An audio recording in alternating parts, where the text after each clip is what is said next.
విజయవాడ ఇంద్రకీలాద్రిపై కనకదుర్గమ్మను శ్రీశైల జగద్గురు పీఠాధిపతి శివాచార్య దర్శించుకున్నారు.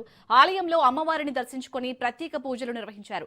ఘన స్వాగతం పలికిన ఆలయ అధికారులు, అర్చకులు, వేద పండితులు జగద్గురులకు ఆశీర్వచనాలతో పాటు అమ్మవారి ప్రసాదాలు, శేష వస్త్రాలను అందజేశారు. లోక కళ్యాణం కోసమే ఈ పర్యటన అని భక్తులందరూ అమ్మవారితో ఉండాలని జగద్గురు శివాచార్య ఆకాంక్షించారు.